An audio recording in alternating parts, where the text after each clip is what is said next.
It's the very first time that most of these soldiers from the south of England have stepped foot on the Falklands. But they're following a very long-established tradition.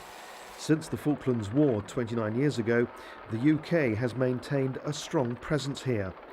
Now it's the turn of troops from the 2nd Battalion of the Princess of Wales's Royal Regiment to sample life in the South Atlantic.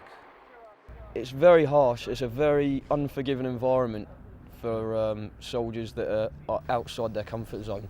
It's a beautiful island. It's almost like a part of Scotland's been shipped out to the South Atlantic, but it is a beautiful island that's given us a magnificent opportunity to train. Dartmoor. It looks like Dartmoor, but it's a lot colder. And there's more of it. And there's a lot more of it, yeah. The Princess of Wales's Royal Regiment recruits its soldiers from across the south of England. Their nickname is the Tigers.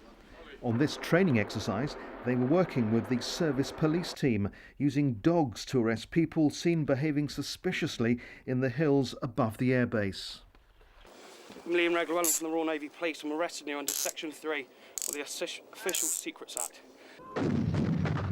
The UK built up its military presence here in the aftermath of the Falklands War, in which 255 British soldiers, sailors and airmen were killed. 649 Argentinian troops also died in the conflict. In recent months there have been renewed tensions, with the Argentinian President Cristina Kirchner restating her country's territorial claims.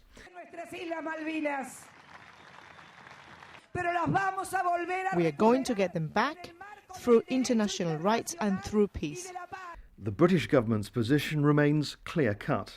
As long as the Falkland Islands want to be sovereign British territory, they should remain sovereign British territory. Full stop, end of story. This member of the Falklands government says despite tensions with Argentina, the island's economy is doing well, with income from fishing, tourism and the possibility of revenues from oil in the future. All of these growth activities tend to increase tensions with our neighbour in Argentina, and those tensions demonstrate themselves in attempts to economically blockade us and make life difficult for us. It reinforces our right to self-determination, our right to choose what we want to do, and we're determined to make sure that that happens, come what may. It's against that background that Britain maintains its military presence here.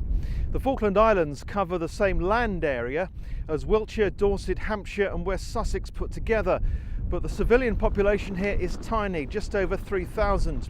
Meanwhile, there are just over 1,000 British military personnel on the islands. The British forces include infantry soldiers, 4 Typhoon fighter jets, helicopters, transport and refuelling aircraft, a Royal Navy presence and a high-tech missile system. It costs around £60 million a year to run the military operation. Sometimes I have thought, why are we still here? And then people explain it to you and you understand that it's our island. Most of the soldiers from the Princess of Wales's Royal Regiment weren't even born when the Falklands War took place. But they've read the history books, and now it's their turn to help guard these British islands off the coast of South America. Steve Humphrey, BBC South Today, on the Falkland Islands.